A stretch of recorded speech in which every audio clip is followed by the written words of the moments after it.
En un principio mi intención era igual dedicar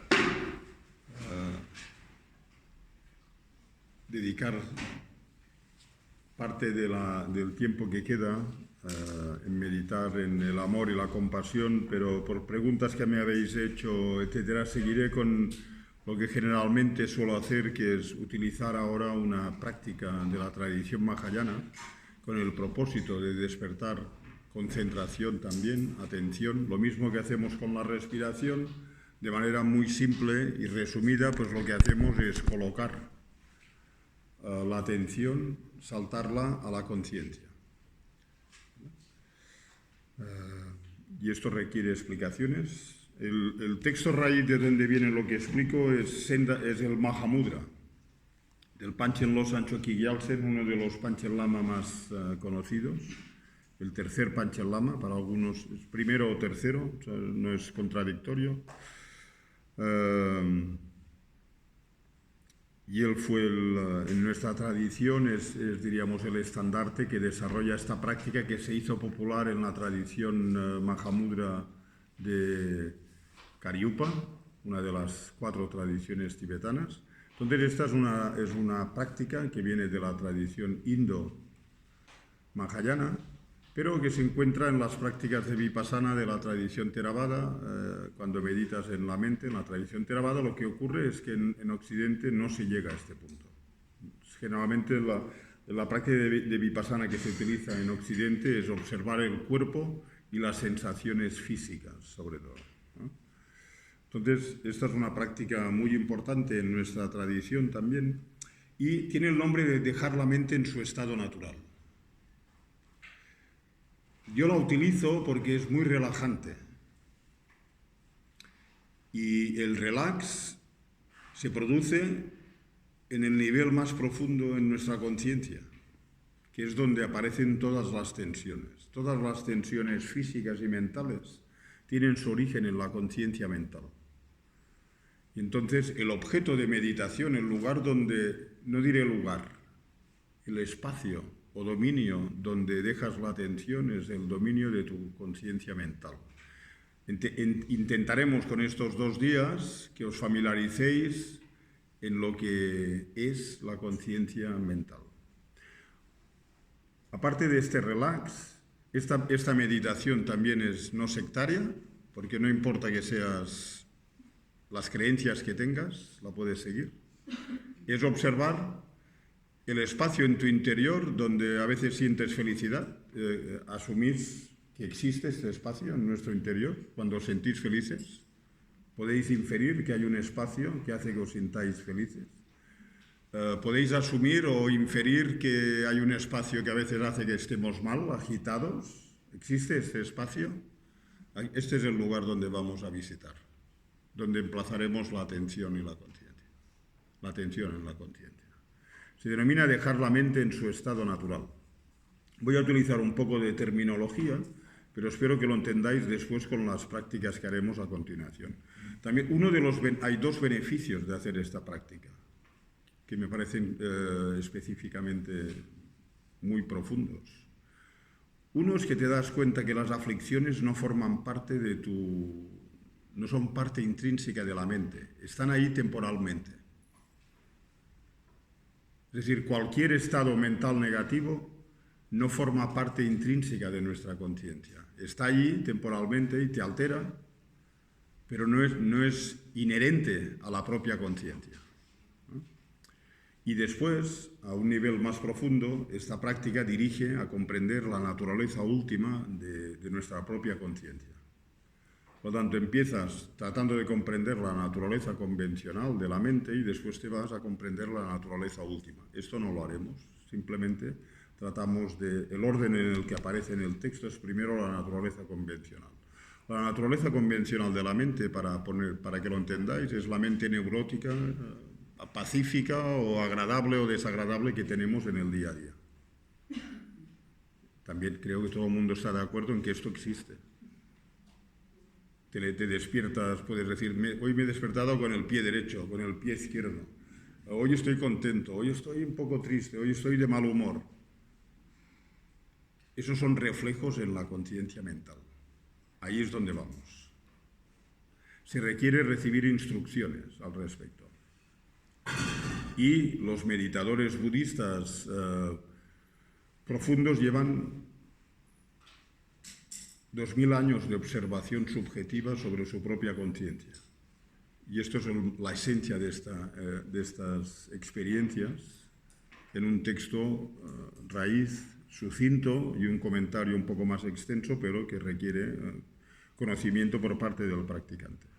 Entonces, estos dos elementos, el hecho de que las aflicciones no sean parte intrínseca de la mente y que en nuestro interior hay un potencial enorme, nuestra mente es totalmente carente de existencia intrínseca, hace posible que podamos desprendernos de cualquier aflicción mental, hace posible que la iluminación es accesible, que el nirvana es accesible, porque si la mente no tuviera esa naturaleza y fuese una cosa intrínseca, sólida, permanente, no se podría transformar. Por lo tanto, esto es como una cosa que está escondida en nuestro interior, no lo reconocemos, y es como si un diamante, es como si estuviésemos en posesión de un diamante que está recubierto de porquería, por lo tanto no podemos ver la verdadera naturaleza de nuestro cuerpo y específicamente de nuestra mente. De la misma manera, la imagen es la del... En Mahamudra se utilizan muchas imágenes. Por ejemplo, si hay arena en un vaso de agua limpia, la transparencia del agua, diríamos, se enturbia. Y cada vez que agitas o mueves el vaso, el agua se enturbia. Entonces, si deseas ver la claridad del vaso, tienes que dejarlo en su estado natural.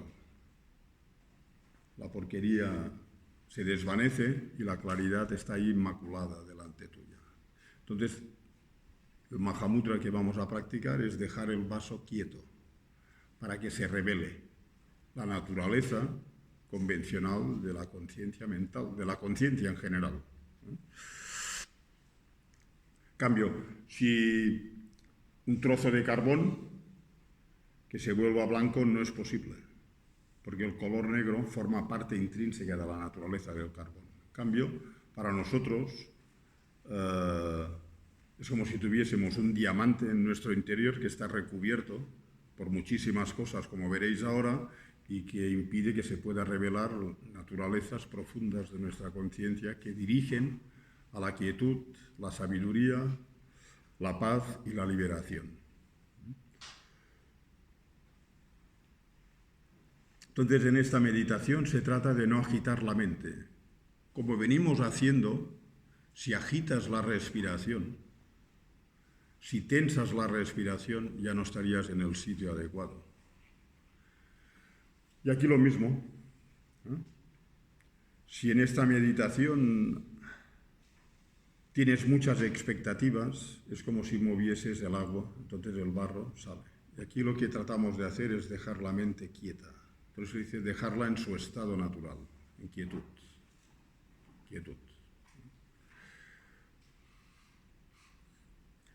Y eso lo que hace es que la porquería en la superficie descienda, y luego se revele lo que siempre ha estado allí, la naturaleza convencional de nuestra mente. En tibetano la palabra mente tiene muchísimos términos. Si analizáis cualquier texto de la mente y sus funciones, tiene cientos de términos. El término mente tiene 15 generales en sánscrito, en tibetano, 15 términos. En nuestros idiomas tenemos mente, conciencia y ser consciente de, que es otra característica, otro término que ilustra qué es la conciencia. Es aquel fenómeno que es consciente de. Entonces, todo esto lo aprenderemos con esta meditación. Sed pacientes. Esta meditación se daba exclusivamente de maestro a discípulo. Se daban trocitos pequeños. Hay ilustraciones en nuestros textos. A veces el maestro daba una indicación, pocas indicaciones, y el estudiante se iba a meditar durante semanas. Cuando venía, el maestro le preguntaba si había entendido lo que se había hecho, seguía y le daba un poquito más. Aquí yo voy a dar bastante información. Por lo tanto, tenéis que ir gradualmente desgranándola. No se entiende el primer día. pero como que tenemos todavía tiempo y vamos a experimentar lo que se explica ahora intelectualmente, quizás podáis coger la idea de esta práctica tan profunda. Entonces, la imagen también que sale es la del agua turbia por la arena que está dentro. Se dice que si dejas de mover el vaso y te das cuenta de la claridad del agua, esta es una imagen que nos indica, dentro del contexto de la tradición budista, que hablamos del nirvana, de la iluminación. El nirvana y la iluminación son estados de conciencia. Y quizás pensamos, cuando llegue al nirvana tendré una mente nueva. Cuando llegue a la iluminación tendré una mente nueva. No, la mente es la misma. Esta agua, esté turbia o esté clara, es la misma siempre. Es la misma. Nadie te va a dar una mente nueva para llegar al nirvana. Es esta mente engañada, es esta mente turbulenta que todos reconocemos, con aflicciones de mayor o menor intensidad, con problemas internos de mayor o menor intensidad. Es esa misma mente la que se transforma en la mente del nirvana o la iluminación. ¿Por qué? Porque la mente es clara y cognitiva. La mente no es atómica, Y lo que intentas despertar en esta conciencia es una experiencia subjetiva, interior, de la naturaleza escondida que siempre ha estado allí, que es que la naturaleza de la conciencia es claridad, que significa que no es atómica, luminosidad, que significa que se pueden manifestar reflejos, permite que pienses en cosas distintas y por esto aparecen elementos distintos en la conciencia, positivos o negativos, y cognición porque eres consciente de lo que está ocurriendo. La naturaleza de la mente es cognitiva. La naturaleza del cuerpo no es cognitiva ni claridad, son elementos distintos, interrelacionados, muy interrelacionados, pero la naturaleza del cuerpo es atómica, pesa, la naturaleza de la conciencia no es atómica y no pesa. Puesto que no pesa, no tiene color, no tiene forma, ¿no? Entonces, para los que estudiáis un poco el budismo y para los que no, también es bueno saber que en la tradición budista hay terminologías que se utilizan, por ejemplo, luz clara. Luz clara casi todos lo asociamos con la luz clara tántrica, pero no es exclusivo. La luz clara tántrica es un término que se utiliza para describir el nivel de conciencia más sutil, que este está todavía más escondido que lo que tratamos de despertar ahora. Pero sí que se habla de luz clara subjetiva y objetiva en la tradición del sutra. La luz clara subjetiva en el sutra ocurre cuando has calmado la conciencia de engaños, conceptos, pensamientos, expectativas, dejas el pasado, dejas el futuro y aparece la claridad y cognición de la propia mente. Esta es la luz clara subjetiva. Y la luz clara objetiva es cuando esa conciencia clara y cognitiva se enfoca en su verdadera naturaleza, que es vacía de existencia intrínseca y se denomina la luz clara objetiva. Aquí nos enfocamos únicamente en la luz clara subjetiva. Entonces, cuando se medita en la luz clara subjetiva, que nos iremos acercando a ello, las instrucciones es que se haga durante 3 o 4 minutos de concentración. Cuando se revela la claridad y cognición, 2 o 3 minutos.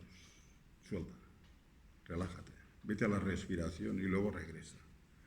Vuelve a familiarizarte con la claridad y la cognición de la mente. Y se va haciendo etapa tras etapa, gotita a gotita. Esta es la instrucción tradicional. No se pueden hacer sesiones largas tampoco en este tipo de meditación. No se pueden hacer, a no ser que tú tengas mucha solvencia meditativa, ¿no? Entonces, también dice, es preciso escuchar muchas veces las instrucciones. Y nunca deberías hacerlo por tu cuenta porque te puedes perder la dirección, ¿no? Solo puedes hacerlo por tu cuenta cuando sabes perfectamente lo que es la claridad y la cognición y te enfocas en esa claridad y cognición. Y eso es lo que intentaré transmitir ahora, ¿no? En la tradición budista, para hacer esto, está en la terminología acumular mérito, purificar la mente, etcétera, porque ayuda ayuda a penetrar más. Aquí yo lo ofrezco desde una perspectiva laica, ¿eh? Pero estos dos elementos son muy importantes. Se dice que tienes que practicar cuando la atención y la vigilancia están claras, frescos. Si has dormido bien, aprovechas y haces la práctica de dejar la mente en su estado natural. Entonces, esta meditación tiene como dos partes que intentaré desgranar ahora. Primero, identificar la mente, es decir, identificar lo que es la claridad y la cognición. Y después, aquietarla. Y esto es lo que pondremos en práctica en las próximas sesiones, sin dejar de meditar en la respiración como preliminar. Utilizaremos este preliminar para acumular mérito, diríamos, y energía positiva.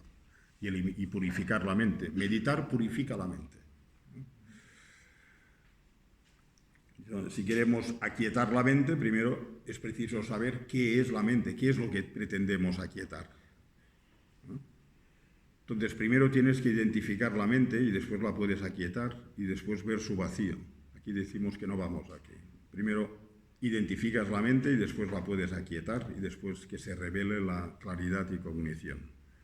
Entonces, pretender meditar en la mente, en la conciencia, sin identificarla es cuanto menos atrevido.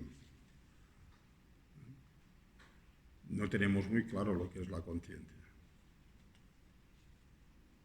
El Dalai Lama, en el segundo volumen de la colección esta que nos deja de herencia, es su intención, y estamos publicando y trabajando como locos en las traducciones.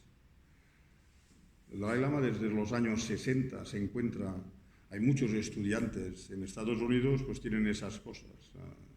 Universitarios, pues que a veces el gobierno o la universidad misma tienen dinero y ha enviado a muchísima gente desde los años 60 a estudiar con el Dalai Lama o a estudiar con monjes que el Dalai Lama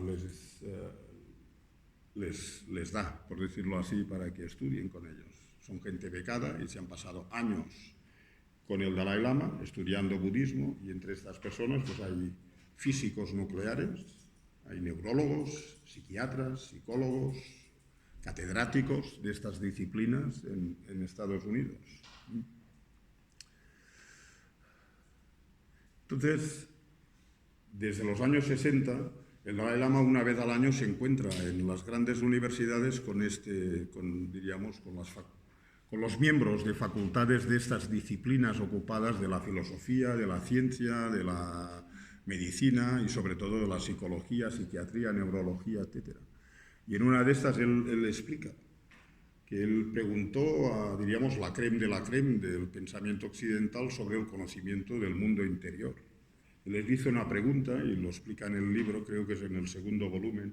Les dice: vosotros, en vuestros estudios de la conciencia, ¿marcáis alguna diferencia entre las conciencias sensoriales y conceptuales?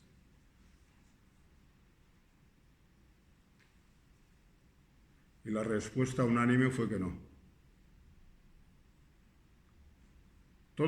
La raíz del sufrimiento es conceptual. Todo el sufrimiento que experimentamos viene de conceptos erróneos. Después tenemos efectos físicos, pero la mayor parte de muchas de las inquietudes que tenemos las personas cuando estamos mal, cuando tenemos desequilibrios internos, tristezas, depresiones, etc., todo este material es conceptual. La respuesta que se dio era que no.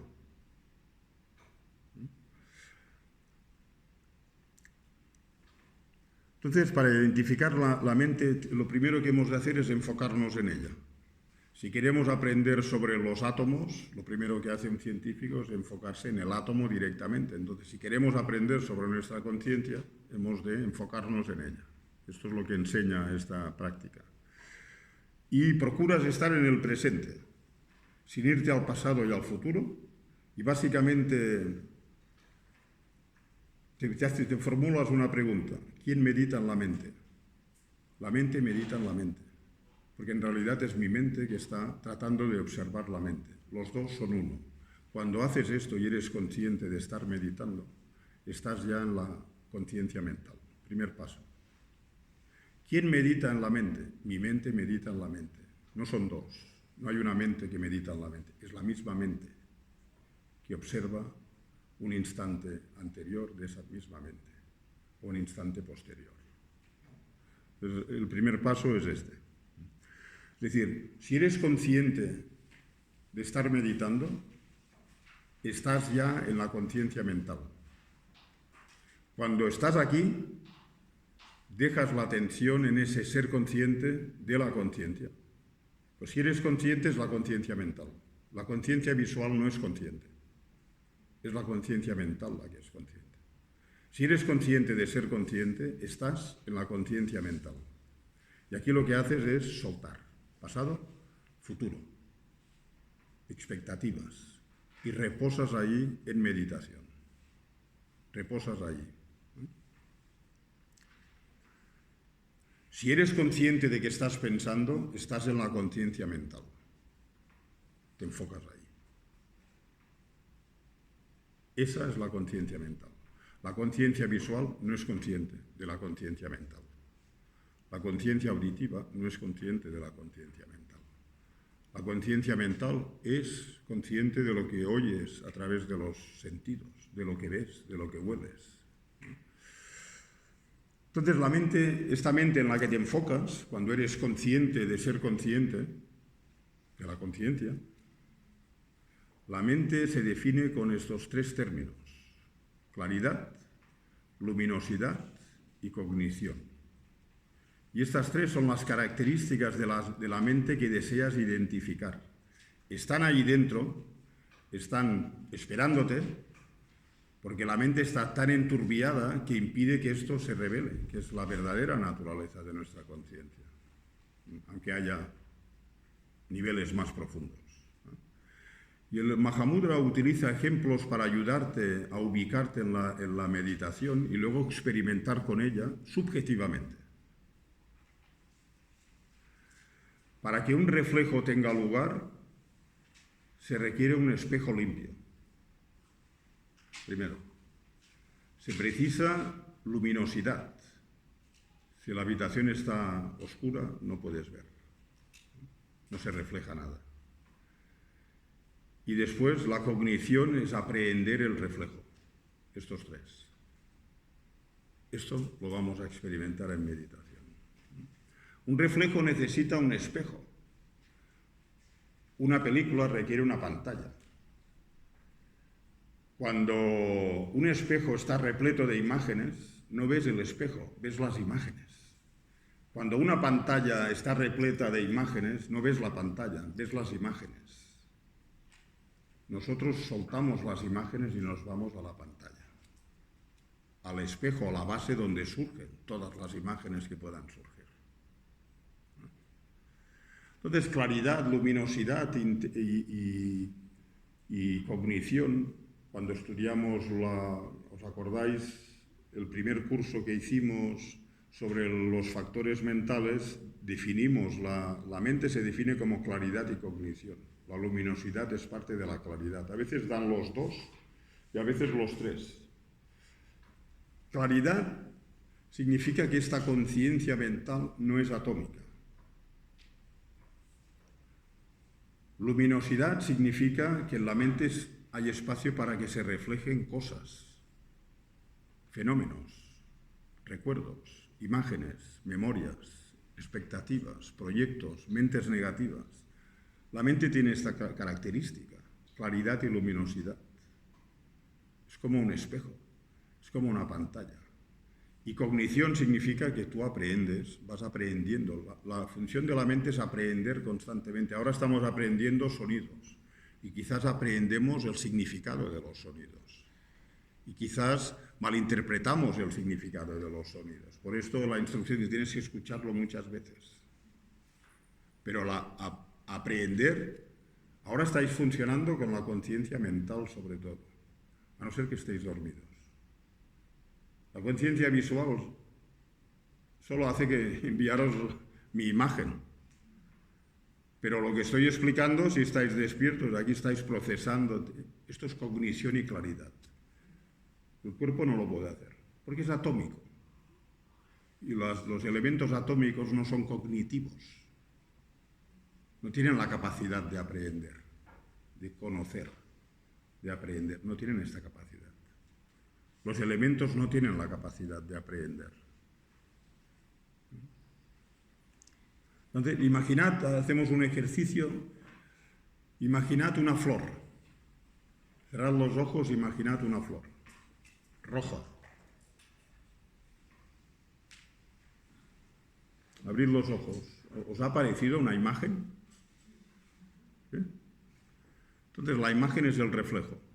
Y para tenerlo es preciso tener una base donde aparece. La base es donde te enfocas. No te enfocas en la flor, te enfocas en la base donde surge. El problema es que la base no tiene forma. Y te tienes que acostumbrar a ver la no forma, porque la conciencia no tiene forma. Ni el Buda la vio, porque no se puede ver con los ojos. Nunca existirá un instrumento que pueda ver el aspecto de una depresión. Por supuesto que esto puede tener correlaciones con el cerebro, los elementos químicos, no hay ninguna duda de esto. En el budismo esto no se discute. La interrelación entre el cuerpo y la mente. Lo que se discute es si son de la misma naturaleza, si uno es el otro. Aquí es donde hay debate. En la tradición budista la mente es claridad y cognición. Y esa claridad y cognición, cuando os enchufáis en ella y la veis y os acostumbráis a verla, la tiene todo el mundo. Una persona desequilibrada tiene claridad y cognición. Un Einstein tiene claridad y cognición. Una persona con problemas psíquicos profundos tiene claridad y cognición.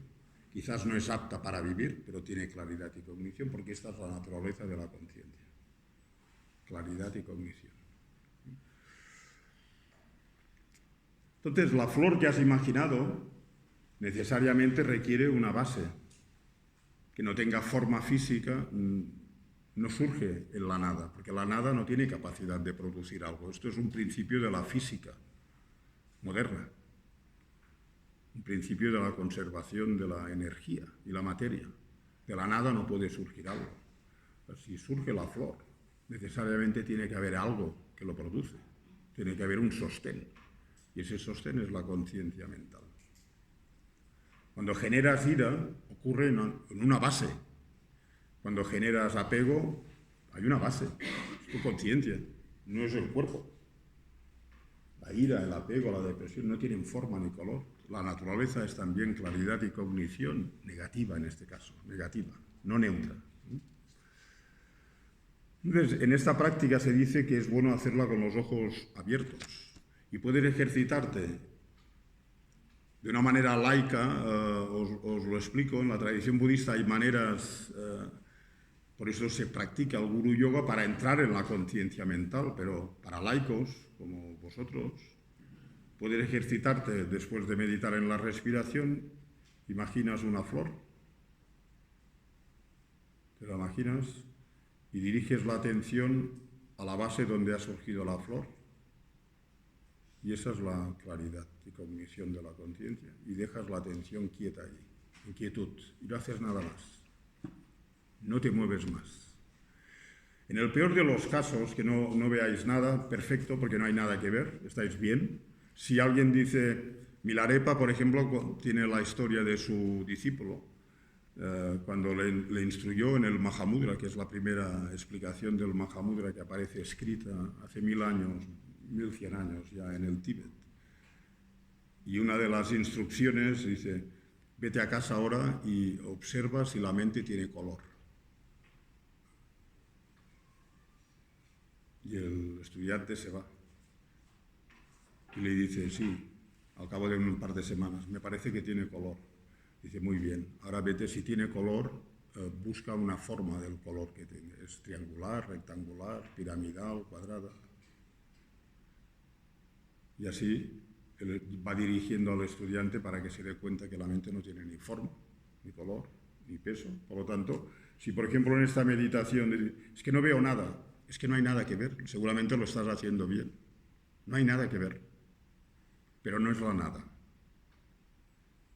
Porque cuando hacéis esta meditación y os enfocáis con atención, en un principio seguramente no ocurre nada. y poder hacer muchas prácticas y parece que no ocurra nada. Pero en el peor de los casos, si no ocurre nada, puesto que el objeto es tan sutil, la atención se funde más. Se funde más. Porque no tiene forma. La atención tiene la capacidad de fundirse más. Y a medida que te fundes en esta claridad y cognición, de repente empiezan a salir recuerdos negativos de hace 5 años que tuviste un percance con alguien, tuviste una situación desagradable con alguien y aparece ahora allí con mucha fuerza. Es decir, ese espacio que no tiene forma, no puedes decir que es la nada porque ocurre esto. En la nada no puede ocurrir algo.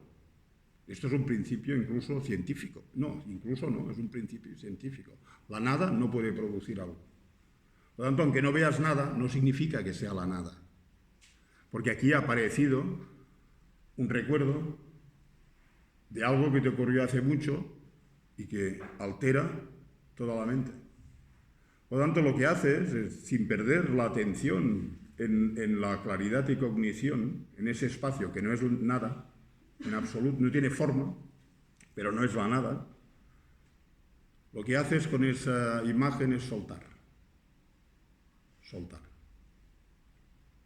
A veces no podrás soltar. Se te llevará. Se te llevará. Y tú regresas al espacio. Como decíamos antes, tienes inquietud, te despistas y pierdes la respiración, luego regresas. Aquí el objeto no tiene forma. Es claridad y cognición.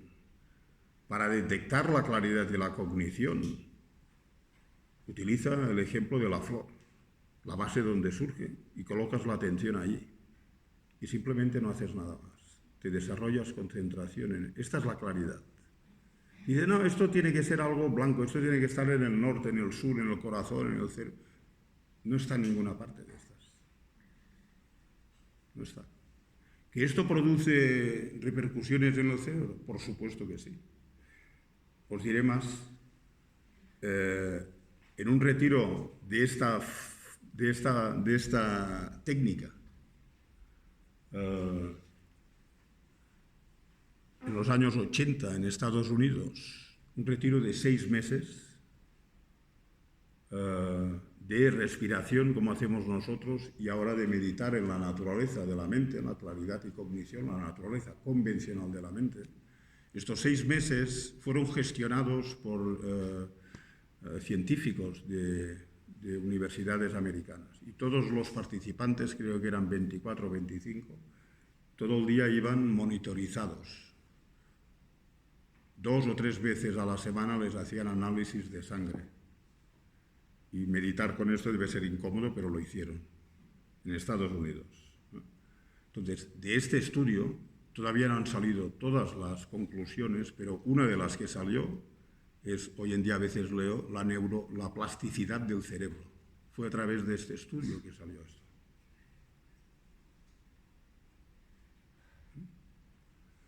Entonces, tener la mente abierta. Podéis tener otras ideas sobre lo que es la mente. Lo importante es experimentarlo en meditación, como aquel anciano que llevaron cuando disparó el del FBI, y estaba en meditación y les decía, ¿no queréis meditar en lugar de eso? Por mucho que hagan, para un tibetano, que por mucho se ponga, no le ven sentido. ¿En qué te va a ayudar esto? La experiencia meditativa es subjetiva y no por esto no es científica, en absoluto. Porque la conciencia solo se puede descubrir observándola, que es la madre de la ciencia. Los objetos de tu investigación los tienes que observar directamente. Por lo tanto, observar el movimiento de los pensamientos no puedes decir que sea una cosa banal. Aprendes, y aprender es la esencia de la ciencia. Entonces, procuraremos hacer esto. Utilizaremos, os diré, distintas maneras para que os podáis ubicar en el espacio donde surge algún recuerdo o algún pensamiento, o la flor, cosas nimias, no tiene ninguna importancia, pero luego la atención la dedicaréis a estar en ese espacio, que es la pantalla, la base, donde ha salido lo que sea, un aspecto neutro, y con el tiempo irán apareciendo cosas positivas, pero pueden salir también cosas negativas. Puede salir una sensación desagradable de repente, por lo tanto estar haciendo vipassana. Pero el objeto es concentración aquí, ¿eh? No te interesa, lo dejas, lo sueltas. Estás concentrado unipuntualizadamente. Estás concentrado unipuntualizadamente. Esta práctica es como un drenaje profundo, porque empiezas en la superficie de tu conciencia y te vas yendo hacia el interior. Lo tenemos todo grabado en nuestra conciencia, tenedlo en cuenta. Todo está grabado. No hay nada de lo que hayáis hecho, dicho y pensado, en positivo o negativo, que no esté grabado en la conciencia. Y en esta meditación tienes la experiencia empírica de cosas, de poder recordar cosas que se te han pasado ya de la memoria y aparecen allí, de repente. Y pueden ser algunas agradables, pero algunas os puedo decir que pueden ser desagradables. Cuando lleváis meditando en esto una y otra vez, desarrollar atención, concentración, lo que estás haciendo es ir hacia la profundidad de tu ser, a la profundidad, a la profundidad, a la profundidad, a la profundidad, hasta que llegas al sustrato casi. El sustrato es la conciencia más sutil, la última que tienes cuando te mueres, cuando te vas, cuando se ha disuelto todo. El momento de la muerte es una disolución de todos los aspectos burdos de nuestra conciencia. El proceso de la muerte es la disolución de todos los elementos que constituyen nuestro cuerpo y nuestra conciencia y se disuelven gradualmente de burdo a sutil. Y por esto lo primero, si no recuerdo mal, ahora no tengo el texto delante y no tengo tanta memoria ya. Me parece que lo primero es que empiezas a ver lo borroso, después dejas de escuchar, dejas de oler, no puedes beber, porque los aires energéticos responsables de esto se disuelven en el corazón, se van disolviendo en el chakra del corazón, se disuelven. Este proceso ocurre en el momento de dormir también, donde no oyes, no hueles, te vas, y en meditación también ocurre. Entonces, este pasaje de ir de la conciencia mental burda a la sutil es lo que a los grandes meditadores les permite morir despiertos. Porque conocen el territorio. No dejamos de tener conciencia a lo largo de nuestra existencia nunca. La conciencia es un instante de conciencia que da paso a un instante inmediatamente posterior. Este da paso a un instante inmediatamente posterior. Y así, continuadamente. Y este proceso es irrompible. Lo que se rompe es nuestra identidad transitoria, la de esta vida. Esto desaparecerá en el momento de la muerte. Pero hay elementos muy sutiles que persisten, porque la naturaleza de la conciencia es eterna. Es cambiante, pero eterna. Entonces, el último instante de conciencia es claridad y cognición, pero desprovista de cualquier tipo de mente conceptual, y es lo que se utiliza en el tantrismo para meditar en el vacío, la luz clara. Por esto conocen este territorio, experiencialmente. Entonces, lo que estamos haciendo con dejar la mente en el estado natural es un trayecto para que se revele lo que ya está allí. No vas a crear, no vas a imaginar nada. Utilizas unas técnicas específicas de quietud, una actitud especial de no pensar, de no buscar un resultado, y te quedas en el presente, acercándote al espacio digo, porque si digo lugar, ¿dónde? No hay lugar. Espacio, el espacio no tiene un lugar. El espacio lo impregna todo. La conciencia no tiene forma física, pero está allí. Nuestras sensaciones, sentimientos, emociones aflictivas, negativas, positivas. Cuando te acostumbras a dejar la atención en la conciencia mental, ese espacio o dimensión donde aparecen y se desvanecen pensamientos, me parece que esto subjetivamente lo vais a experimentar, que donde vais a estar es en un espacio donde de vez en cuando aparece un pensamiento. De vez en cuando aparece otro pensamiento. De vez en cuando aparece una emoción aflictiva. De vez en cuando aparece un estado mental positivo. Pero tú no haces nada con ellos. No haces nada. Tu santa indiferencia los erradica. Tu santa indiferencia los erradica. ¿Se imagina que estás sentado plácidamente? Aquí tenéis playas maravillosas, en Menorca también. Hoy en día en Menorca la gente aplaude las puestas de sol. Es un nuevo mundo, ya me estoy envejeciendo rápidamente. Pronto les tendremos que poner sillas a los turistas que nos dan de comer allí, cantidad de turistas, les pondremos unas butacas. Y van, en serio, atascan todos los lugares de Menorca. Han tenido problemas este verano. No hay tantos policías para ordenar el tráfico porque es una isla pequeñita. Entonces, luego la gente se pelea para poder ver la puesta de sol. Luego si la ven al final, aplauden. Son bonitas, pero aquí son también muy bonitas, ¿no? Entonces imagina que estás sentado plácidamente antes de aplaudir. Y tú estás enfocado en la puesta de sol.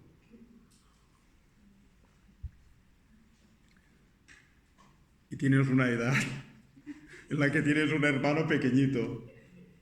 Yo ya soy mayor para tener hermanos pequeños. Viene ahí y dice, bien, vamos a jugar, vamos a jugar. A la que tú lo miras, ya estás, ya has perdido. Ya te has sacado del punto.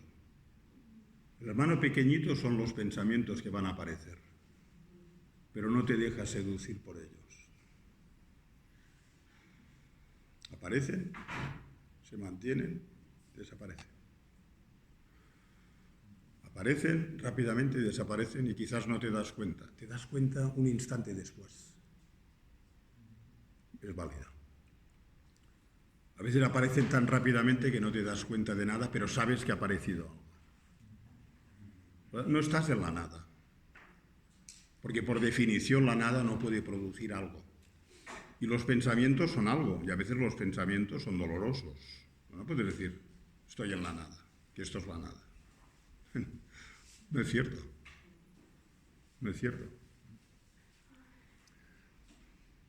Entonces, corta cualquier tipo de implicación con las conciencias sensoriales. Si oyes algo, sueltas. Y vigila. Si oyes algo, igual esto produce una sensación desagradable y produce ira. Sueltas. Aquí tienes un paisaje y un campo de un laboratorio inmenso.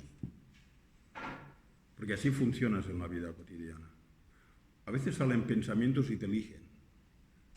No te das cuenta y estás bailando con un pensamiento. Tienes que elegir. No quiero bailar contigo. No quiero bailar contigo. Tú quieres bailar, pero yo no. Porque a veces los pensamientos son negativos. Simplemente tu santa indiferencia. Para tener santa indiferencia tienes que estar concentrado en la claridad y cognición de la mente. Claridad y cognición. Y acostumbrarte a estos, ¿no? Acostumbrarte. Es decir, cuando salen pensamientos negativos, los ignoras. Pero si sale un pensamiento positivo, ¿qué haces? Lo ignoras. Lo ignoras. La práctica empieza desde la quietud, enfocado en atención. Fijaros bien, enfocado en atención, en la claridad y cognición, en la pantalla, si queréis, si os ayuda la imagen, en el espejo. Enfocado en el espejo, lo que sea que surge, lo sueltas, lo sueltas, lo sueltas, lo sueltas. Y ahora os hablaré en palabras del Dalai Lama. En el volumen 2 de la colección habla de la naturaleza de la mente, y esto os ayudará. Dice, si bien podemos decir fácilmente las palabras, ¿qué es la mente? La mente es claridad y cognición. Es muy difícil tener una idea de lo que es la mente, y mucho menos percibir esta naturaleza clara y consciente. Aunque la claridad y la cognición de la mente están presentes en cada instante de actividad mental, no somos conscientes de ella. ¿Qué es lo que nos impide? La conciencia suele identificarse en relación con su objeto, es decir, Cuando yo, por ejemplo, ahora pienso, el otro día salió un reportaje de Santorini cuando yo llegué por vez primera en el 77. No había turistas en aquella época. Y me vino la imagen, yo llegué aquí a las 5 de la madrugada, en un barco desde Creta. Entonces, si yo pienso ahora mismo en esa imagen, mi mente adopta el aspecto de la imagen. Por lo tanto, esa imagen me impide ver la naturaleza consciente y clara de la conciencia. Porque la mente adopta el aspecto subjetivo de aquello en lo que piensas. Por eso los pensamientos tienes que vigilar en lo que piensas, porque la mente adopta el aspecto de aquello en lo que piensas.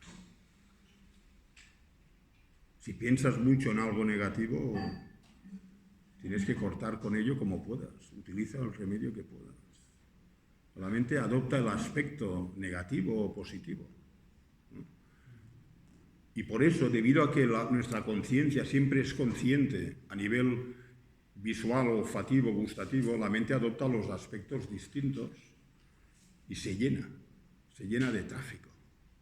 Y luego ya la conciencia mental siempre es en relación a cosas que hemos vivido, que hemos experimentado. Nuestro karma se presenta aquí y pueden salir cosas del pasado, etc. Y cada vez que ocurre así, la conciencia, claridad y cognición, adopta el aspecto de lo que está observando, de aquello en lo que está pensando, la atmósfera general. Es como si, por ejemplo, estás en el Paseo de Gracia o en la Castellana y, claro, cuando observas desde un balconcito, ves el tráfico incesante. Tráfico incesante. Obviamente no puedes ver la calzada, la carretera. Solo cuando el tráfico disminuye, después lo que ha estado ahí se revela. Mira, ves la carretera, qué bonita. Pero si hay tráfico, no puedes ver lo que está debajo, porque pasan coches continuadamente. Entonces, en esta meditación pasan cosas curiosas, porque cuando os enfoquéis veréis que parece que no haya tráfico. Y cuando meditáis en la respiración os distraéis constantemente. No os quiero engañar, el tráfico está. Cuando tengas más atención empezarás a notar mucho tráfico. Está ahí. Pero cuando te vas ahí a observarlo, este es el síndrome de la cucaracha, me dijo un maestro. La cucaracha, cuando está la luz apagada, la enciendes y ves que todas se esconden. Ahí cuando pones la atención en la conciencia mental, la claridad de la cognición, dices, pero aquí no hay nada. No hay tráfico. Estoy casi iluminado, casi. No es cierto. Date un tiempo. Estas prácticas, los practicantes tienen sus propias prácticas. Estas las hacen a menudo. Hay gente que se va de retiro y se dedican 3 años a esta práctica o 4 años. Ya lo creo que hay tráfico. Es una terapia profunda porque sale lo mejor y lo peor de tu existencia. Y como que en el budismo tenemos muchas existencias, imagínate el tráfico que hay, lo que puede salir.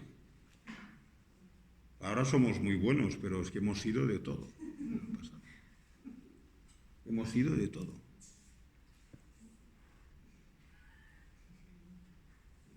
Hemos sido lo peor de lo peor. Hemos mentido como hábito habitual. Y todo lo que hemos hecho en la existencia esta, la conciencia lo lleva todo. Todo está ahí grabado. ¿Cómo se forma nuestra personalidad? En base a todas las tendencias. Nuestra personalidad presente en esta vida viene de tendencias que teníamos de jóvenes. De después. Y si te vas más atrás, hay tendencias de cuando tenías 4 o 5 años que puedes recordar. A los 3 o 4 años o 5 años, las tendencias que tenías, la pregunta es, ¿de dónde vienen? ¿De dónde vienen estas tendencias? Tendencia es el efecto de un acto repetido. Quizás a los 4 años nadie te ha enseñado a hacerlo, pero o a los 5 quizás pues tienes la tendencia de golpear a tus compañeros con agresividad. Los padres pobres somos inocentes. La escuela aún no se lo han enseñado. Luego hay chicos que no tienen esta tendencia, o chicas. ¿De dónde vienen las tendencias? Tienes que irte hacia atrás. Si investigáis vuestra vida podéis aprender bastante. Recordad vuestra infancia, hasta donde podáis llegar. Recordad vuestra infancia. Entonces, la mente suele estar invadida por pensamientos constantes, negativos, positivos, etc. Y esto, claro, enturbia la naturaleza clara y consciente. En Mahamudra, en la luz clara subjetiva, tratamos de calmar esto, lo probaremos en la próxima sesión. Después hay consejos generales, intentaremos meditar en esto y tener una experiencia de esto, un poquito, aunque solo sea un poco. Yo introduzco esta práctica, esto es una práctica considerada avanzada. No se suele dar. Si vas a un maestro tibetano, en general no te lo dan. Pero este texto empieza hablando del tantra, del tantrismo superior.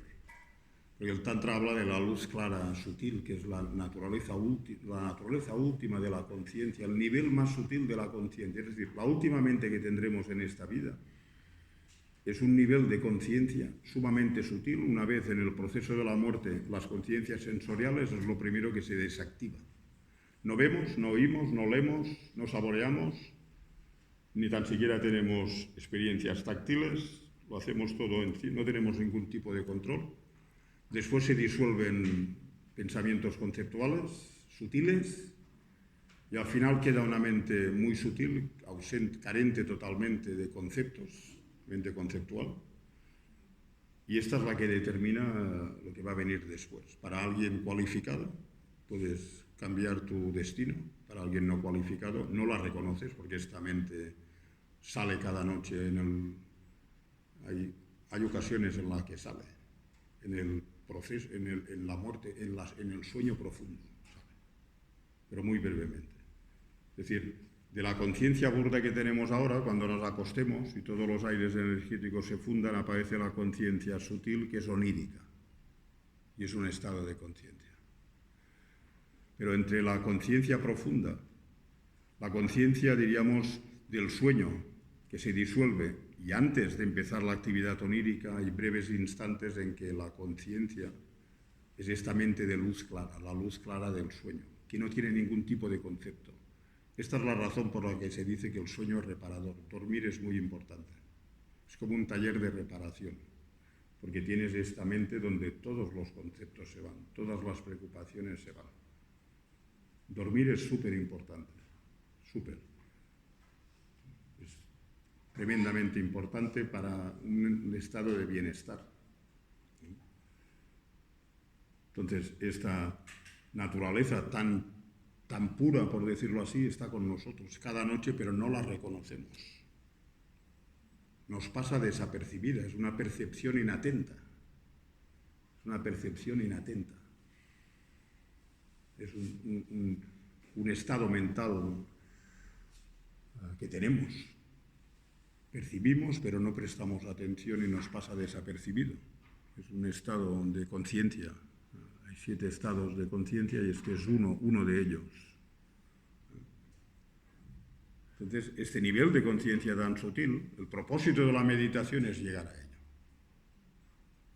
El propósito del Tantra es conectarte con esta conciencia tan sutil porque es lo que se intenta activar. Estas son prácticas, diríamos, superiores dentro de la práctica budista. Y en el Mahamudra te ayudan a llegar a este nivel de conciencia yendo de la conciencia burda que tenemos, observando la claridad y cognición, y si te vas observando y absorbiendo en la conciencia, pues te vas apartando completamente de las conciencias sensoriales y vas hondo, muy hondo, puede ser. Y aquí, claro, es un drenaje que haces. Al al viajar hacia el interior puedes activar semillas kármicas de recuerdos que igual preferir y no sabes cuál puede surgir. Por lo tanto, es un proceso terapéutico extraordinario. Extraordinario. Extraordinario. Después, la mente de la luz clara, pues la tenemos en el momento, se dicen los textos, en el momento del sueño profundo, cuando no haya actividad onírica y obviamente la conciencia burda general no está activa, ¿no? Porque esto es cierto. Entonces hay niveles de conciencia. Muchos de vosotros seguramente sabéis, en el budismo se acepta la continuidad de la conciencia, vida tras vida. Y es objeto de dudas para muchas personas. Todos venimos del pasado y todos nos vamos al futuro, pues si no tuviésemos pasado no tendríamos tendencia, jóvenes. Pero para entender lo que es la continuidad de la conciencia tenéis que entender este nivel de conciencia tan sutil. Porque esto es lo que se transmigra, el resto desaparece para siempre. Es decir, esta idea, yo fui en mi vida pasada Cleopatra, esto no es cierto. O yo fui Napoleón Bonaparte, tampoco es cierto. Esto no se lo creen ni los budistas. Los budistas no creen, yo renazco, no es cierto. Yo me quedo aquí. Isidro se queda aquí. El específico se queda aquí. Pero mi continuidad, el general, sigue hasta la iluminación. Pero ¿qué es lo que sigue? Este nivel de conciencia tan sutil. El resto no, el resto se deja aquí. Como dicen todos los científicos, con la muerte te quedas aquí. Perfecto, es cierto. Pero hay algo que sigue. Porque si no, no tendrías tendencias en esta vida. Porque si no, me tenéis que responder de dónde vienen las tendencias cuando teníais 3 o 4 años. ¿Erais iguales que vuestros padres? ¿Erais iguales que vuestros hermanos? ¿Sí o no? ¿Verdad que no? Entonces estas tendencias son efectos. Los efectos necesariamente tienen que tener causas, no surgen de la nada tampoco. Dime. Es que te estaba escuchando y, a ver, yo pienso que sí es verdad, nosotros tenemos otras vidas pasadas. Mi abuela es motilona, es descendiente de los motilones en Colombia. Nosotros creemos en Dios, pero Dios desde los árboles, los animales, las personas, Dios está en todo, Dios está en ti, en todos. Y creemos que hay vidas pasadas y creemos que en cuanto tú te mueres hay que agradecer y ayudarte a pasar a tu siguiente etapa.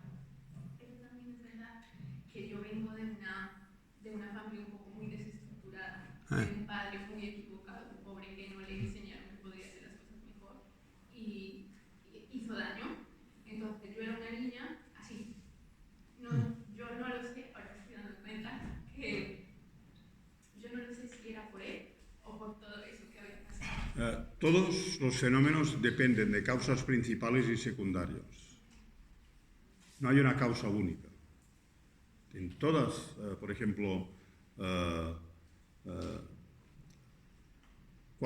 una semilla externa, si la siembras en el campo y el campo está lleno de hierbas malas y no pones las condiciones necesarias, la causa principal no puede producir un fruto. ¿Vale? Por lo tanto, obviamente hay algo que te ha llevado a relacionarte con esa persona, tu padre, importante, aunque haya actuado mal, importante.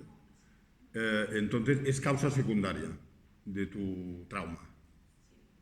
La causa principal viene contigo. Trabaja con la causa secundaria, pero sobre todo trabaja con la causa principal. Sigue adelante. Sigue adelante y aprende de los errores de los demás, no te puedo decir más. Pero todos los fenómenos no surgen. El budismo no es vudú. El budismo tiene una base científica y tiene principios irrefutables. Los efectos no surgen sin causas, a nivel externo y a nivel interno. Nuestras personalidades, no es que nuestro padre sea responsable de nuestras responsabilidades, de mi personalidad. Es una causa secundaria que me ayuda a desarrollar aspectos positivos, negativos, pero yo soy el responsable de mi vida. Efectivamente, esto me pasaba mucho con la víctima. Solía ser siempre la víctima. Entonces, mi padre, No, mi esto... padre me hizo esto, yo lo pago. Pues no, ahora sé que no. No. Que si tú sabes que algo no está bien, tienes que tú cambiarlo y mejorarlo y no Tú eres, siempre justificándote. tú eres víctima y tu padre también lo es. Sí, sí. ¿Vale? Es víctima de sus propias acciones. No. En el budismo siempre tienes opción, tienes que crecer, tienes que seguir. Delante de las adversidades, hoy en día hablan de resiliencia y todo esto. En el budismo hay 100.000 textos al respecto, 100.000 en la tradición tibetana, 100.000 contados. Se llaman los textos de adiestramiento mental. Y tienen 7 grandes bloques y uno de ellos es la transformación de las circunstancias adversas al camino. ¿Vale? Entonces, en nuestra filosofía, Zenón en Grecia, y aquí tenéis un ilustre andaluz de la época romana, Séneca, hablan de la resiliencia que ahora se ha puesto de moda. Pero en el budismo, una de las prácticas en la tradición mahayana es la capacidad de transformar circunstancias adversas. Por lo tanto, cuando alguien tiene una dificultad en la tradición budista, automáticamente piensa en los demás. Piensas en los demás. Porque tu dificultad, lo que tú consideras dificultad, si abres la mente y piensas en los demás, tu dificultad delante de las dificultades que experimentan los demás se puede minimizar a veces. Y lo que hace el practicante es o bien pensar en el vacío delante de la dificultad, o bien pensar en el karma delante de la dificultad, o bien pensar en el amor y la compasión delante de la dificultad. El victimismo es una manifestación de la ignorancia, la ira y el apego. No es un estado mental virtuoso ni que beneficie a ninguna situación. Podemos tener unos instantes bajos, pero después automáticamente nos tenemos que levantar. Si no, la vida nos va a romper. Nos va a romper la vida, porque la vida está caracterizada por dukkha. Y dukkha tienen elementos muy sutiles, pero hay elementos que todo el mundo entienda. Lo que nace muere, lo que se une se separa, lo que se acumula se pierde y lo que asciende desciende. Esto es dukkha. Si alguien está libre de esto, felicidades. Yo estoy en medio de estos 4. ¿Sí? Esto es dukkha. Luego te puedo dar la clasificación en 6. La incertidumbre, la insatisfacción, tener que dejar este cuerpo, tener que volver a cogerlo. Los 4 extremos, lo que se acumula se pierde, lo que se une se separa, lo que se acumula se pierde, ya lo hemos dicho, y lo que asciende desciende. El último es la soledad, soledad existencial. No estar solo, es la soledad, vamos a morir solos, vamos a enfermar solos. Entonces, si piensas que todo el mundo está en este punto, despiertas compasión. Pero primero tienes que entender esto en tu carne. En tu carne. Esto es el propósito de Vipassana, entender esto y transformar la mente en consecuencia. Por lo tanto, es un camino... Tenéis que entregar a este camino si queréis sacar beneficios. ¿Vale? Os voy a dar unas instrucciones más. Sí, dime. Como hemos dicho, que la mente adopta el aspecto de aquello en que piensas. Si yo ahora quiero descubrir la claridad y cognición, esa naturaleza de la mente, y yo pienso en la flor, yo me pregunto, ¿puedo yo ver la claridad y cognición independientemente de la flor? Porque si yo suelto la flor, no me queda, o sea, necesito algún pensamiento, alguna cognición para verlo. Esto... Sí, porque como el espejo no existe sin reflejo. Entonces yo no puedo quitar el reflejo del espejo porque si... Sí que podrás. El espejo está antes y después está el reflejo. Primero, para que haya un reflejo tiene que estar el espejo. Por lo tanto, yo en la tradición budista no se explicaría así, porque en la tradición budista, para ubicarte en la conciencia mental, lo que hacen ellos es, por esto la relación con un maestro es importante, hacen guru yoga, disuelven una deidad en el corazón, en el chakra del corazón, y automáticamente ya estás en la conciencia mental, punto. Sí. Por eso el guru yoga es tan importante, pero yo estoy hablando a laicos, hay gente aquí budista, hay gente que no lo es. Yo estoy dando una técnica para que puedas ubicarte en la conciencia mental. Entonces puede ser lo que sea, puede ser que tú, cuando meditemos, yo os voy a dar algunas indicaciones, pero tú podrías pensar, y es simple, piensa en el despacho de tu casa. Y luego no te concentras en el despacho de tu casa, te concentras en el espacio donde ha salido el despacho de tu casa. Ya estás ahí, y punto. Ya tienes el objeto. Es un medio. Es un medio. Cuando haces el guru yoga, una de las funciones del guru yoga, que es una práctica específica de este texto, porque este texto está vinculado con el tantrismo también. Se puede explicar desde la perspectiva del sutra, pero es también, los primeros capítulos son sobre el tantra, hablan de esta mente tan sutil, etc. ¿no? Pero lo que se explica ahora aquí es el sutra. Entonces, en este texto incluso, lo que haces es hacer prácticas preliminares con quien tú consideres que sea tu maestro. Y el maestro siempre lo ves indistinguible de la deidad. Esto es práctica avanzada, ¿vale? Y la deidad se acerca a ti, utilizas la visualización, la imaginación, se disuelve en el chakra de tu corazón, aquí. Y en el momento que hay esta unión, estás definitivamente en la conciencia mental. Ya no haces nada, luego ya te fundes en ese espacio. Y aquí ya pones en práctica lo que se ha explicado. Si eres un practicante del Mahamudra de esto, si salen pensamientos, los dejas, si salen pensamientos, los dejas, si sale un recuerdo, lo dejas, lo sueltas, pero tu atención está concentrada ahí. Y eso podrías hacer vipassana en esto, que no lo vamos a hacer, y es preguntarte, ¿es esta mente permanente o impermanente? ¿Tiene forma o no tiene forma? Esto es vipassana. Estás investigando. Y puedes preguntarte, a veces puedes jugar contigo. A ver, esta experiencia que tengo ahora, ¿tiene forma o no tiene forma? No, sí, tiene forma. Vale, entonces, ¿qué forma tiene? ¿Es rectangular, redonda, triangular? Vale, vamos a poner que es triangular. Entonces, si es triangular, tiene forma. Si tiene forma, tiene peso. ¿Cuánto pesa la mente? Si me libero de pensamientos negativos, peso menos, la mente pesa menos, pesa más. Entonces te das cuenta que la mente no tiene forma ni color. No la encontrarás nunca, no hay nada que ver.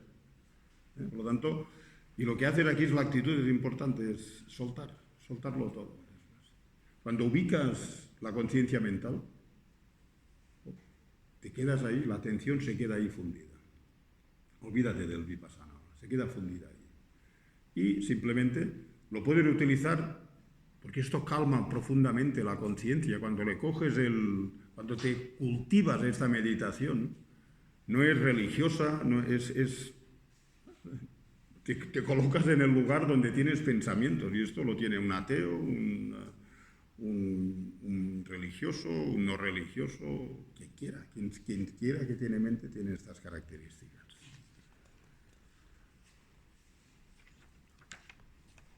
Entonces, en esta práctica hay dos puntos.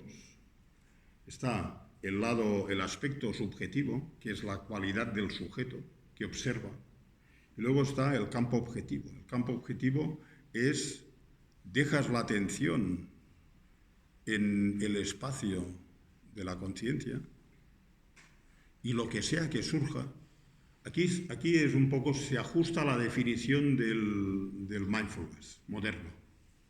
Lo que sea que surja, no juzgas. Si es un pensamiento bueno, si es malo, no juzgas lo que sea que surja. Pero en el campo subjetivo, tienes que juzgar si la atención está bien enfocada, si ya tienes distracción, aquí tienes que observar, tienes que juzgar. ¿Vale? En el campo objetivo, ahí no juzgas nada. Si viene un pensamiento, puede venir pensamientos muy negativos. Quiero matar a él. Perfecto. Y quiero amar a todo el mundo. Perfecto. Sueltas todo. Pero tu atención está enfocada en el espacio de la conciencia. Atenta, concentrada. Y puesto que el objeto no tiene forma, te fundes más. No te das cuenta y te fundes. La concentración se hace muy potente, muy potente. Y el propósito de estas prácticas, de todas estas prácticas, de Vipassana, etc., es llegar a descubrir, podríamos decir, el lenguaje que podamos entender, el espíritu último o la naturaleza última de la conciencia, la mente de la luz clara. Nosotros lo denominamos así, es la luz clara porque la mente no tiene ningún concepto, está desnuda de conceptos, desnuda por completo. Por eso algunas imágenes tántricas se manifiestan desnudas. Cuando algunos monjes cristianos llegaron al Tíbet pensaban esto es una locura, porque en el tantrismo hay mujeres desnudas con pechos prominentes, pero todo tiene un sentido. O hay deidades masculinas con el pene erecto, etc., y acopladas sexualmente. Entonces, no entendían, ¿qué es esto? Aquí están rezando, pero aquí tienen cosas pornográficas. No lo entendían, ¿no? Es cierto lo que estoy explicando, es cierto. Se asustaron. Dos monjes benedictinos, creo, franceses. Pero tiene su sentido esto. Esta desnudez se refiere a cuando te identificas con esa, te ayuda a interiorizarte y a llegar a ese estado tan sutil de tu propia conciencia, experiencialmente, y está desnuda de conceptos. Por lo tanto, es una mente muy refinada para penetrar en su objeto de meditación porque no tiene distracción. Y otro elemento de esta mente tan sutil es que está caracterizada por el gozo. Y por eso las deidades tienen esta representación sexual del gozo orgásmico, para representar una experiencia que es mucho superior al gozo orgásmico. Y la razón por la que los seres buscamos tanto, estamos en el reino del deseo, y el reino del deseo en el budismo se caracteriza por dinero y sexo, donde vivimos, que es lo que dirige la vida de los seres. Es lo que nos dirige, deseo, experimentar sensaciones agradables, experiencias agradables. Y buscamos el sexo, la relación sexual, ¿por qué? Porque cuando tenemos la experiencia orgásmica, nuestra mente es como la luz clara, no hay pensamientos. Lo que ocurre es que dura muy poco, es muy breve. Y esos grandes practicantes hacen que dure mucho y por eso se quedan observando el vacío, cuando se mueren incluso. Son estados muy elevados. Pero se empieza con cosas burdas, más burdas, pero muy profundas como esta práctica.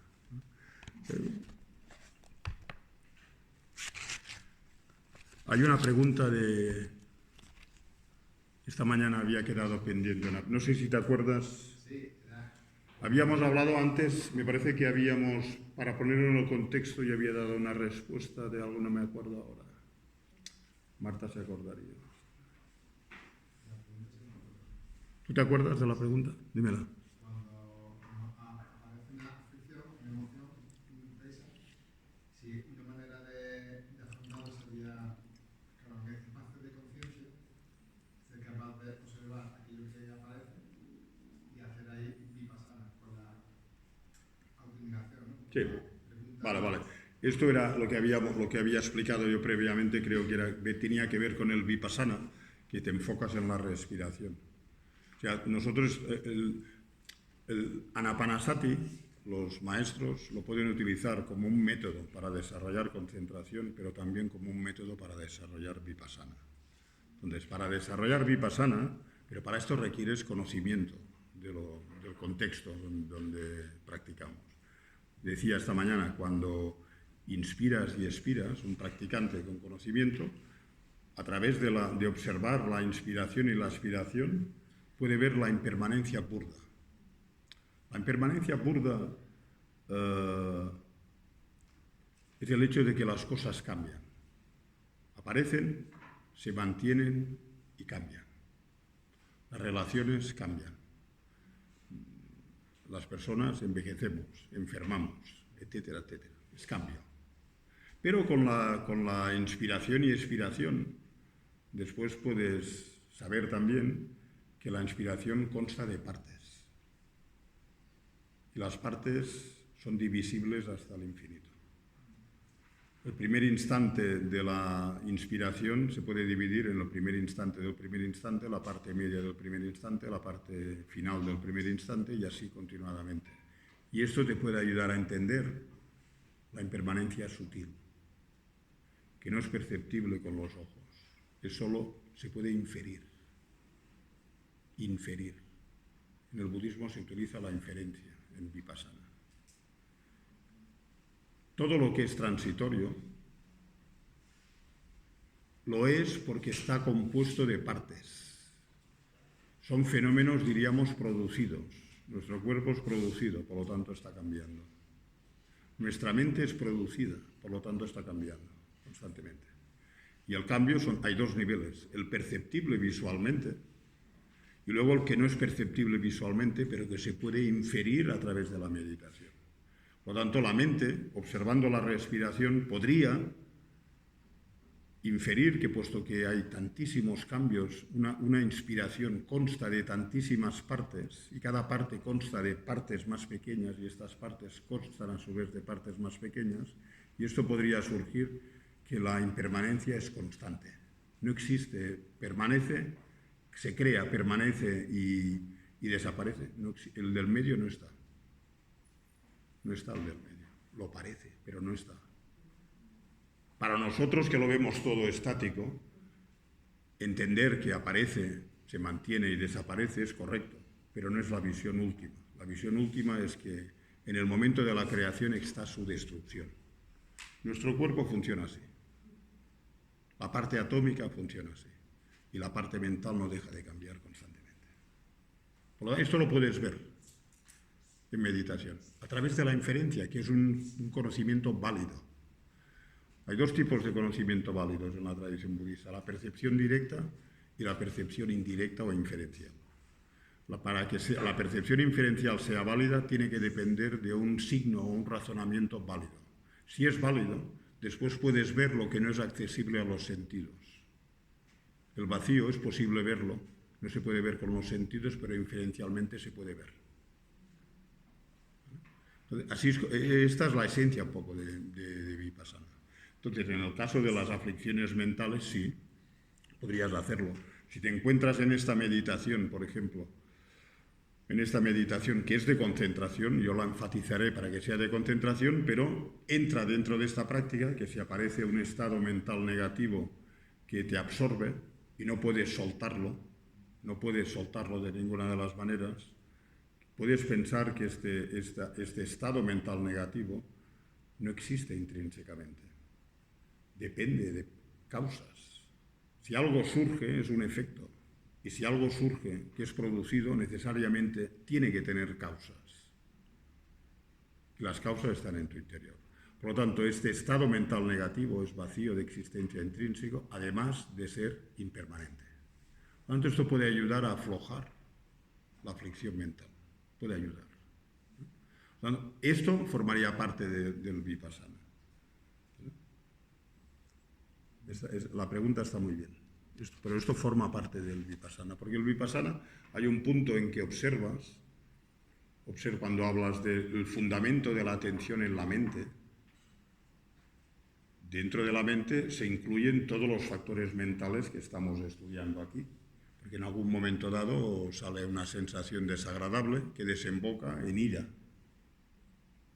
Por lo tanto, tú observas la ira y ves su naturaleza.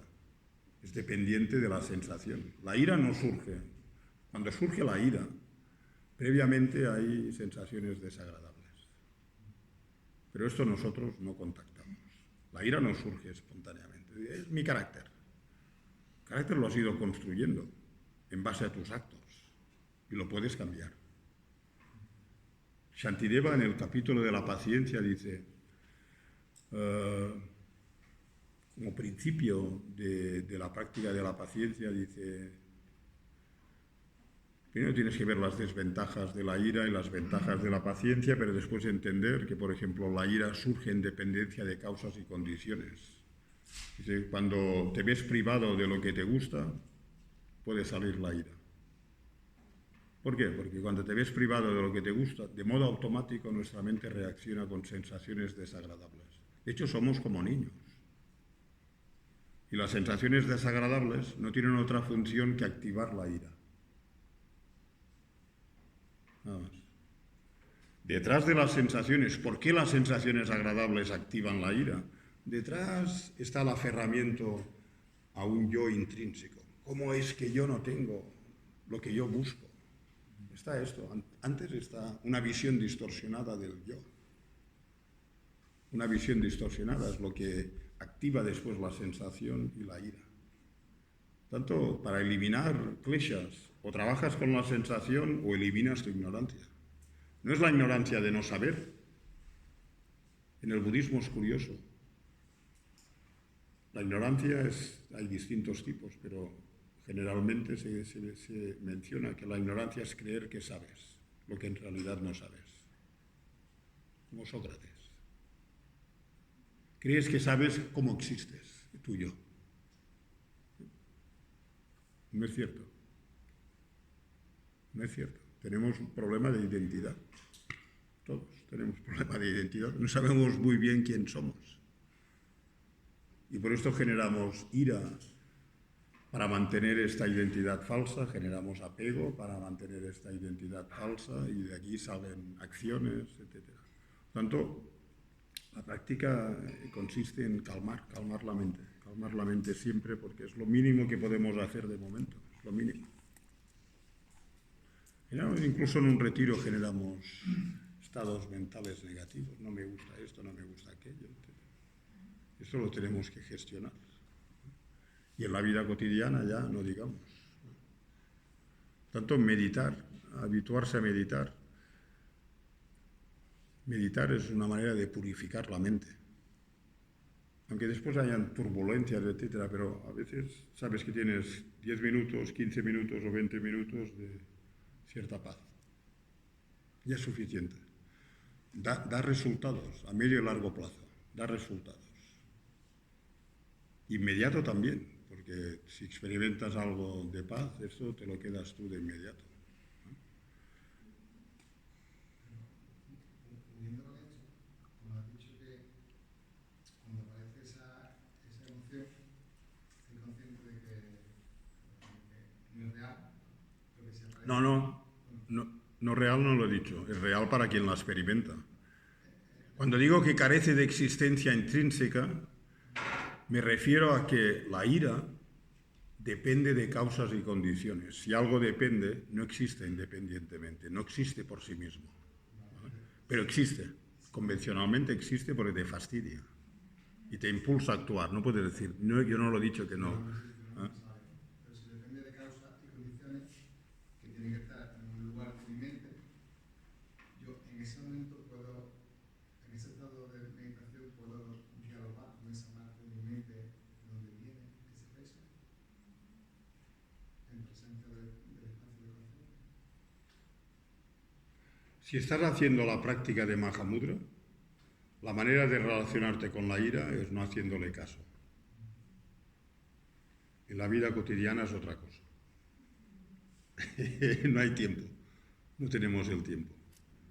En la vida, cuando estás en meditación, cuando estás haciendo la práctica de Mahamudra, tu atención tiene que estar en el espacio de la mente. Y luego ahí aparecen pensamientos distintos, puede aparecer la ira. En el Mahamudra no haces nada con la ira, la dejas, no le haces caso. Yo no me refiero a Mahamudra, me refiero en casa, por ejemplo, Sí. aparece una afección fuerte Sí. y una manera de trabajarla. Sí, esto sí, O de sanarla. esto sí. Generalmente, si puedes antes, En las prácticas las prácticas de transformación de la mente, dice, es difícil detectar kleshas. Al principio, mientras duran y después. Es difícil detectar kleshas. Porque la ira se puede expresar, no hacia afuera, se puede expresar hacia ti. Y no te das cuenta. Pero lo que dices es cierto. En general, cuando estás en tu casa, cuando tienes una emoción aflictiva que sale con fuerza, cuando sale con fuerza no puedes hacer mucho. Es antes que lo tienes que detectar. Shantideva es experto en la práctica de la paciencia, es una de las perfecciones, es antes. ¿Vale? Cuando ya sale, tienes que aguantar el chaparrón. Minimiza lo que puedas. Después, analiza la situación. He generado ira. Quizás me ha dicho una cosa que no me gustaba. Como que no me gusta, yo tenía una sensación desagradable fuerte. Esta sensación desagradable viene de mí. Yo no quiero que hagan lo que yo quiero. Y esto desemboca en ira. Entonces, esto lo puedes hacer a posteriori. Cuando aparece y sobre todo la ira, cuando aparece la ira, es muy difícil controlarla. Muy difícil. Una vez surge, tienes que dejar que termine su expresión, puedes minimizar lo que puedas, haz lo que puedas. Cuando surge el engaño, se te lleva ya. Después puedes analizar. Y cuando estás tranquilo puedes ver también el proceso. Por eso se estudian textos que explican el proceso. En Vipassana, por ejemplo, mañana hablaremos un poco porque las preguntas han ido en esta dirección. Cuando en la tradición auténtica Vipassana se meditan, los meditadores meditan en las sensaciones directamente, que son difíciles de identificar. Las sensaciones no son fáciles de identificar. Se identifican con el tiempo. Pero cuando dices, me siento de mal humor, estás expresando en palabras que tienes sensaciones desagradables que pululan en tu mente. Sensaciones desagradables. Cuando te dicen, me he levantado hoy con el pie izquierdo, tienes sensaciones desagradables. Vigila este día. Vigila. Vigila. O estoy de mal humor hoy. En realidad estás expresando que tienes sensaciones desagradables. Vigila también. Esos días especiales, vigila. Porque cualquier cosa salta la chispa. Otro día, esa cosa no hace saltar nada. Los sentimientos de frustración, las sensaciones desagradables. Shantideva dice, este es el combustible de la ira. Si analizáis vuestra vida, lo tenemos siempre. Sentimientos de frustración, después Shantideva analiza sentimientos de frustración. Los podemos tener por cualquier cosa. Deseos no cumplidos. Hemos de ser razonables. Hemos de luchar por nuestros deseos, ¿vale? Pero que sean razonables. Es decir, yo soy por ejemplo, tengo una frustración en mi vida, no ser músico. No puedo deprimirme por no sé. A esta edad lo probé, pero no. Tengo mi hijo que es un muy buen artista, entonces esto me satisface ya mucho. Pero si me frustro porque yo no y me empiezo a deprimir, me hubiera gustado si yo cuando tenía 7 años o 8 años hubiera seguido haciendo música, sería músico. Hay mucha gente que se frustra por cosas así. Tenemos que ser razonables en nuestros deseos, por si no sentimos frustración. Sentimos frustración, nuestra vida se oscurece. Tenemos de gestionar lo que sea para ir a lo positivo, a lo bueno, etcétera, al menos. Entonces descansamos un poquito y luego meditamos con esto a ver si tenemos suerte.